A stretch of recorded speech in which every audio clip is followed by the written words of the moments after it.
was a bomb down the street. I ran to a window, looked through the window that's similar to the ones we have in the chamber, and we saw nothing but the remainder of the American embassy. A few months later, the same feeling, 5 o'clock in the morning, a mile away from where I lived, was the U.S. Marines bombing. This 13-year-old ran down the street in my jammies. He's going to Homeland Security. And I saw nothing but pieces of Marines on the streets. One back home, one back to school, and I asked why. And at that time, principal of my high school handed me, the middle school at the time, handed me a copy of the U.S. Constitution and said, this is why. They hate what America stands for. Very fine. They hate what America could bring to the world. They do this to destroy what is known as the American dream. I fell in love with that, Mr. Speaker. I fell in love with the American dream at the age of 13. Many years later, when I married my bride, I told her I'm going to love her forever, but I was already in love. I was in love with the idea of America. At the age of 19, my father took the only $2,000 that my family had left and gave it to me and said, go chase that dream. July 2nd, 1989, I landed in New York and made my way through to Virginia. I had 2 cousins and 2 high school friends that had made it here already. I came chasing that dream. I didn't know if I'm going to survive. I didn't know if I'm ever going to make it. $2,000 in my pocket and a dream. I worked hard, went to George Mason, got my undergraduate degree in political science, got a graduate degree in international trade, brought over 4 brothers, mom and dad, grandma, uncles, everybody immigrated, everybody became an American citizen.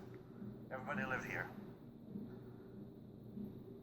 I went and volunteered on the Bush Quail campaign, Mr. Speaker, when in 1990, when my accent was much heavier, they wouldn't even let me answer the phones. It was lick envelopes only.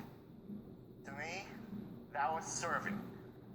Whether it was the Bush Quail campaign in 1990 or the 1993 George Allen gubernatorial campaign or Frank Wolf's many campaigns for Congress, I made sure that I took the time to run down to the local polls, to work the polls all day long.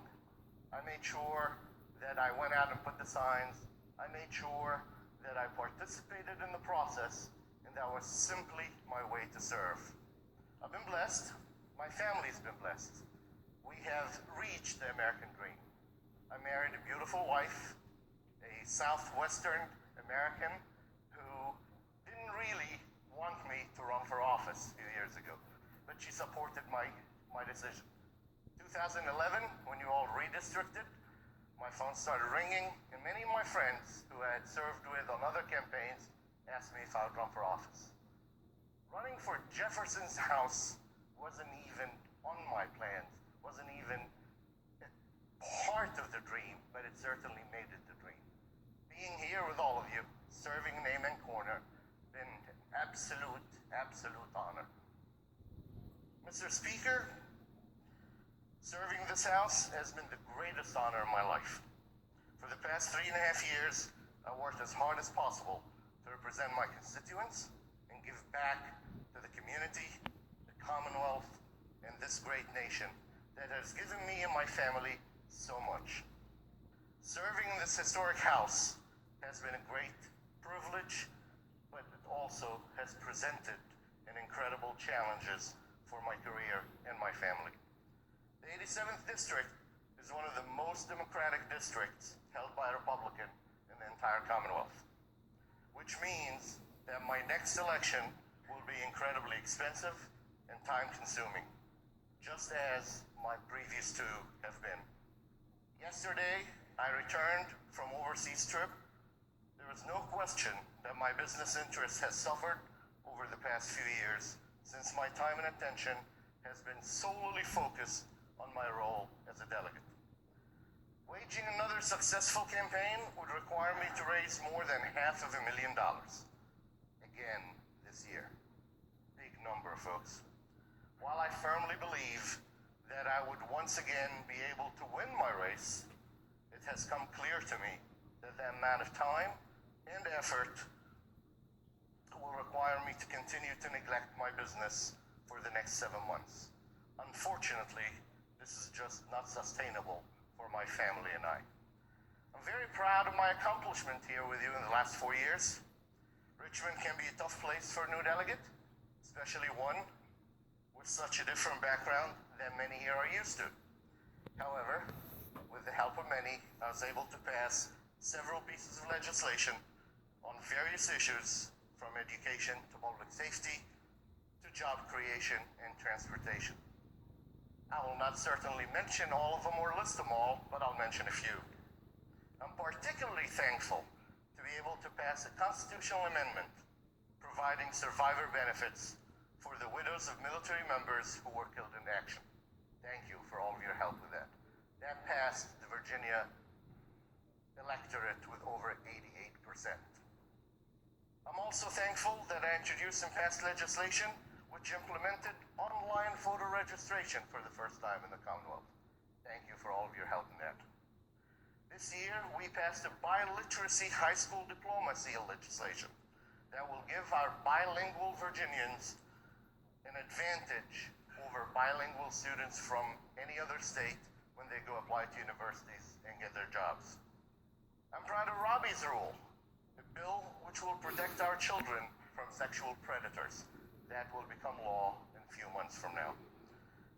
I'm proud of co-founding and co-chairing the Business Development Caucus with my freshman colleagues at the time, Delegates Chris Head, Delegate Watson, who sat in this particular seat, and Delegate Webert. And all the business bills that you got to hear a lot about every time we got up on the floor.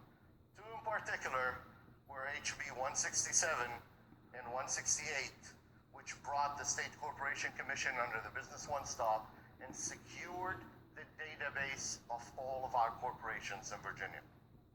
I'm proud of budget amendments that I've introduced, including the one for Lyme disease research at my alma mater, George Mason University. The Lyme identifying test, which will roll out very soon, will help thousands of Virginians in avoiding this horrible disease. I'm very proud that I co-founded the Bipartisan Redskins Caucus. You know, not everything that we do is complicated. Some of it is to simply protect our home teams and protect the companies that make Virginia home. I'm proud of all the bills I supported and co-sponsored with all of you. That is something that I will always remember. In addition to legislation, I worked hard to bring transportation solutions to my area and help forge agreements and obtain funds to widen Route 606 and build a roundabout that wasn't so popular, but yet the chairman of my caucus was so generous to let that happen and not nail me on it. I helped put together a comprehensive case against outrageous tolls on the Dulles Greenway, a fight which is still ongoing. As a private citizen, I will continue this effort, even if it means taking that case all the way to the Virginia Supreme Court. Winning my first two campaigns against all odds wouldn't have happened if it wasn't for the help and trust of so many friends, neighbors, staff, and constituents. My legislative accomplishments wouldn't have happened if it wasn't for the support and cooperation and mentorship of several members of the General Assembly. I'm blessed by the love of so many and humbled by the support many have given me since 2011. Thank you. I take pride in serving as a bipartisan manner and representing all my constituents in the 87th District while holding on to my conservative principles. Public service is the duty of every American. I'm very fortunate to have been able to serve. After lots of thinking and praying, I decided that I will not be seeking re-election this November. I'll continue to be an active participant in the public process, and if my circumstances change in the future, I will certainly consider seeking elected office once again. In the meantime, I'll continue